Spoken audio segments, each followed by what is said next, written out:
اس کا رنگ ہلدی ہو رہا تھا، آنکھیں بند تھی اور وہ لرزتی جا رہی تھی۔ میں اسے چھوڑ کر پیچھے ہٹ گیا۔ چھری ابھی تک میرے ہاتھ میں تھی۔ مرنا اتنا آسان نہیں ہوتا بیبی، اور تیرے جیسی شہزادیوں کے لیے تو بالکل بھی نہیں۔ تو نے ساری زندگی آرام آسائش کے جھولے میں جھولتے ہوئے گزار دی، تجھے کیا پتا موت کی سختی کیا ہوتی ہے؟ میں نے چھری کھلے دروازے سے باہر پھینک دی۔ قوسیہ اب اٹھ کر بیٹھ گئی تھی۔ اس نے ایک دم ہچکیوں کے ساتھ رونا شروع کر دیا۔ میں نے باری کو اپنے ساتھ باہر آنے کا اشارہ کیا۔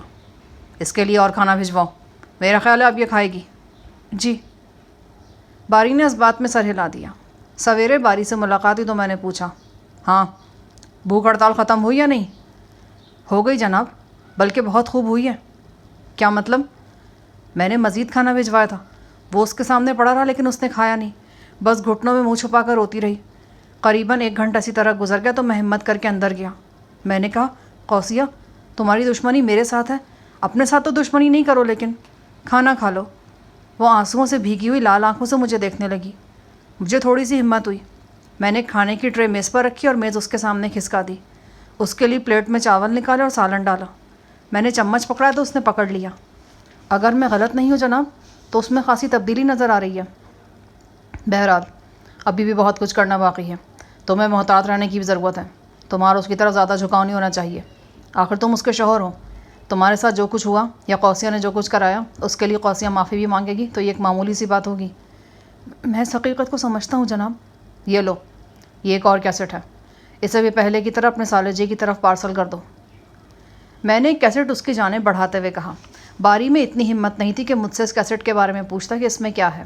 میں بھی فی الحال اسے بتانا نہیں چاہتا تھا۔ اس کیسٹ میں بھی شیخ کی دلچسپی کا کچھ سامان تھا۔ کل جو کچھ قوسیہ کے ساتھ ہوا تھا وہ سب کچھ اس ویڈیو کیسٹ میں ریکارڈ تھا۔ قوسیہ کی چیخ و پکار، اس کی دھمکیاں، خودکشی کا اعلان اور پھر موت کو اٹل صورت میں اپنے سامنے دیکھ کر تھر تھر کانپنا، یہ سب کچھ میں نے کل ہی ریکارڈ کرایا تھا۔ وسیع کمرے میں کیمرے کا زاویہ کچھ ایسا رکھا گیا تھا کہ فرش کے سوا کچھ دکھائی نہیں دے رہا تھا اور کمرے کی شناخت بہت مشکل تھی۔ باری نے یہ کیسٹ بھی مینیجر جے سنہا کے ذریعے شیخ عاصم کو پارسل کر دی۔ میری ہدایت پر عمل کرتے ہوئے باری خود ریسٹ ہاؤس سے باہر نہیں جاتا تھا اور اس کی ضرورت بھی نہیں تھی۔ سنہا ہر کام خوش اسلوبی سے انجام دے رہا تھا۔ میں نے سنہا کو ہر طرح سے اعتماد میں لے لیا تھا۔ بالفاظ دیگر سنہا ہر راز میں شریک تھا۔ دوپہر کو معلوم ہوا کہ کیسٹ شیخ کو پارسل ہو گئی ہے۔ میں جانتا تھا پہلی کی طرح یہ کیسٹ بھی شیخ کو خوشی سے ناچنے پہ مجبور کر دے گی اور اس کا دل جو پہلے ہی باغ باغ ہے اور بھی باغ و بہار ہو جائے گا۔ ہو سکتا ہے کہ اسے اسپتال کا پھر چھوٹا موٹا چکر لگانا پڑ جاتا۔ اگلے روز مسٹر جی کلارک کا فون آ گیا۔ انہوں نے اطلاع دی کہ ابوظہبی میں ایک نیا واقعہ ہوا ہے۔ شیخ کی رہائش گاہ پر ایک گارڈ کے ہاتھوں اچانک ٹامی گن چل جانے سے 5 افراد مارے گئے ہیں۔ ان میں فیملی کی پرانی ملازمہ بیجی بھی شامل ہے۔ عاطفہ بیجی کے نام پہ میں چونکا۔ کیا واقعی ایسا ہوا جناب؟ بالکل نہیں، مسٹر جی کلارک نے جواب دیا۔ نہایت خاص ذرائع سے جو اطلاع ملی ہے اس کے مطابق ان 5 افراد کو شیخ عاصم نے خود فائرنگ کر کے ہلاک کیا۔ وہ ان دنوں اپنے ہوش و حواس میں نہیں ہے، ہوا پر بھی تلواریں چلا رہا ہے۔ ذرا ذرا سی بات پہ بری طرح بھڑک اٹھتا ہے کہ دیکھنے والے سہم جاتے ہیں۔ یقیناً لیونا کی جدائی بھی سے بہت شاک گزری ہے۔ میں مسٹر کلارک کو بتانا چاہتا تھا کہ لیونا کی جدائی تو اسے شاک گزری ہی ہے، لیکن آج شیخ کا آتش فشاں پھٹنے کی ایک اور وجہ ہے۔ اسے اپنی بہن کے حالات کا پتہ چلا ہے۔ بہرحال یہ ساری تفصیل فون پر بتانا مناسب نہیں تھی۔ مسٹر کلارک فی الوقت میرے لیے معلومات کا بہت اہم ذریعہ تھے۔ ریسٹ ہاؤس میں بیٹھے بیٹھے میں ان سے نہ صرف سری لنکا کے بارے میں معلومات حاصل کر رہا تھا بلکہ امارات اور پاکستان کی خبریں بھی وہ مجھے بہم پہنچا رہے تھے۔ پاکستان کے حوالے سے میں ان کے منہ سے کوئی اچھی خبر سننا چاہتا تھا، لیکن اس خبر کا دور دور تک نام و نشان نہیں تھا۔ پاکستان میں غزالہ اور چچا چچی کا ابھی تک کچھ پتہ نہیں تھا۔ کسی وقت تو میرے دل میں ہول سا اٹھتا تھا۔ میں یہ سوچنے پر مجبور ہو جاتا کہ کہیں شیخ نے چچا اور اس کی فیملی کو کوئی ناقابل تلافی نقصان تو نہیں پہنچا دیا۔ خدا نخواستہ کہیں ایسا تو نہیں کہ وہ سب۔ اس سے آگے سوچنا بھی میرے لیے محال تھا۔ میں فون بند کر کے مڑا تو میرے عقب میں حسینہ پیرس کھڑی تھی۔ کھڑکی سے آنے والی ہوا میں اس کے سنہری بال ہولے ہولے جنبش کر رہے تھے۔ وہ سراپا شباب تھی اور اس کی مملکت حسن پر ان دنوں میرا تصرف تھا۔ مجھے اس کی حسین آنکھوں میں پریشانی نظر آئی۔ اس نے فون پر میری اور مسٹر کلارک کی گفتگو کے کچھ حصے سن لیے تھے۔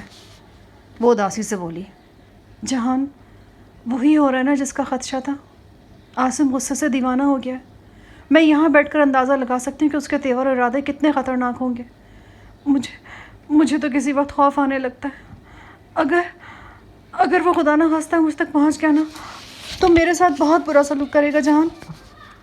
میں نے بڑی آہستگی سے اسے اپنی باہوں میں لے لیا۔ ان باہوں کے گھیرے میں عاصم کی طرف سے آنے والی ہوا بھی تمہیں نہیں چھو سکتی۔ کسی وقت تو مجھے یوں لگتا ہے کہ میں نے تمہاری بات مان کر بہت بڑی غلطی کی. مجھے ایسا نہیں کرنا چاہیے تھا، کیونکہ میں نے اپنے ساتھ ساتھ تمہاری زندگی کو بھی خطرے میں ڈال دیا ہے. اب جو ہونا تھا وہ ہو چکا، اب آگے کی سوچو ڈارلنگ. میں حیران ہوں کہ تم نے مجھے کیا کر دیا. سب کچھ جانتے بوجھتے بھی میں تمہاری باتوں کے دھارے میں ایک تنکے کی طرح بہتی چلی جاتی ہوں. یہ سب میری والہانہ محبت کا نتیجہ ہے. حالانکہ میں کہنا چاہتا تھا کہ یہ سب میری دولت اور دولت کی چمک دمک کا نتیجہ ہے، ورنہ تمہارا شمار دنیا کی خوبصورت ترین عورتوں کے ساتھ ساتھ دنیا کی خوراٹ ترین عورتوں میں بھی کیا جا سکتا ہے. وہ میرے ساتھ لگ گئی. میں نے سنا ہے کہ شیخ لوگ اپنا انتقام نہیں بھولتے، اپنے حرم سے بھاگنے والی عورت کا پیچھا قبروں تک کرتے ہیں. اگر کہو اگر کل کل تمہارا مجھ سے دل بھر گیا تو میں کہیں کی نہیں رہوں گی. خبردار، ایسا خیال بھی دل میں مت لانا. میری زندگی میں یہ ممکن نہیں کہ میں تمہیں چھوڑ دوں. وہ میرے ساتھ چپک گئی. کبھی کبھی تو اپنے سائے سے بھی ڈر لگنے لگتا ہے جہان. یوں لگتا ہے کسی بھی وقت شیخ سے میرا آمنا سامنا ہو جائے گا اور وہ میری زندگی کا آخری دن ہوگا. مجھے یقین ہے وہ غصے سے بالکل پاگل ہو چکا ہوگا. میں نے ابھی فون پر تمہاری بات سنی ہے. ہلاک ہونے والے 5 بندوں میں بیجی بھی شامل ہے. وہ کچھ پہلوؤں سے بڑی اچھی عورت تھی. اس کی موت کا مجھے بہت افسوس ہوا ہے. لیونا کا دھیان بٹانے کے لیے میں ادھر ادھر کی باتیں کرنے لگا. جلد ہی وہ سنبھل گئی. اس وقت رات کے قریباً 2:30 بجے تھے کہ اچانک ایک چیخ سے میری آنکھ کھل گئی. میں نے دیکھا لیونا میرے ساتھ لپٹی ہوئی ہے اور کانپ رہی ہے. میں نے اسے بڑی مشکل سے خود سے الگ کیا. کیا ہوا؟ اس نے خوابگاہ کی کھڑکی کی طرف اشارہ کیا اور بولی، وہاں کوئی ہے. میں نے ابھی ایک سایہ دیکھا. وہ کھڑکی کے شیٹ کے ساتھ لٹک کر اوپر چھت پر گیا ہے. میں نے اپنی آنکھوں سے دیکھا. وہ چھت پر گیا ہے. میں نے گاؤن کی ڈوری باندھ کر لائٹ آن کی اور کال بیل بجائی. چند سیکنڈ میں ایک سینئر ملازم حاضر ہو گیا. میں نے اس سے کہا کہ وہ انچارج گارڈ کو بلائے. انچارج آیا تو میں نے اسے صورتحال سے آگاہ کیا اور حکم دیا کہ فوراً اپنے ساتھیوں کو الرٹ کر دو اور چھت وغیرہ کا معائنہ کرو. چند سیکنڈ کے اندر اندر ریسٹ ہاؤس کی بیشتر روشنیاں جل اٹھیں. گارڈز کے بھاری بوٹوں سے دھڑ دھڑ کی آوازیں آنے لگیں. لیونا نے میرا بازو مضبوطی سے تھام رکھا تھا. مجھے تو لگتا ہے عاصم ہمارے ٹھکانے سے آگاہ ہو گیا ہے. وہم مت کرو، جو کچھ بھی ابھی سامنے آ جائے گا. 10-15 منٹ کی بھاگ دوڑ کے باوجود گارڈز کو کچھ نہ ملا تو لیونا کے چہرے پہ قدرے اطمینان نظر آنے لگا.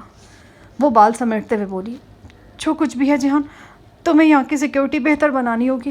ایک بار پھر چھان بین کر لو کہ یہاں کے ملازموں میں کوئی پرانا ملازم تو نہیں ہے. میں اس بات کا اطمینان کر چکا ہوں سویٹی. مجھے کل شام بھی شک ہوا تھا کہ کوئی ہمارے بیڈ روم کے آس پاس موجود ہے. رات کے کھانے سے پہلے لیونا اکثر پیراکی کا شوق پورا کرتی تھی. جس وقت وہ پیراکی کر رہی ہوتی 2 خاتون ملازموں کے سوا کسی کو پول کی طرف جانے کی اجازت نہیں تھی. حسینہ پیرس کو پیراکی کے لباس میں دیکھنے والوں کی آنکھیں خیرہ ہو جاتی تھیں. اگلی شام وہ پیراکی میں مصروف تھی. میں پول کے کنارے ایزی چیئر پہ بیٹھا شام کا اخبار پڑھ رہا تھا. میں فون سننے کے لیے چند منٹ کے لیے اندر گیا. اسی دوران اتفاقاً لائٹ چلی گئی. لائٹ گئے ہوئے 1-2 منٹ ہی ہوئے تھے کہ پول کی طرف سے لیونا کی تیز چیخیں سنائی دیں. میں بات ادھوری چھوڑ کر پول کی طرف دوڑا. میں نے دیکھا تاریکی میں لیونا میری طرف بھاگی چلی آ رہی ہے. میں نے اسے آواز دی. وہ دوڑتی ہوئی میری باہوں میں آ گئی. اسی دوران میں جنریٹر بھی آن ہو گئے. ریسٹ ہاؤس جگمگا اٹھا. لیونا کا سانس سینے میں نہیں سما رہا تھا. اس نے انگلی سے پول کی طرف اشارہ کیا اور بولی، وہاں کوئی ہے جہان. اس نے مجھے پکڑا اور پانی کے اندر میرا پاؤں کھینچا.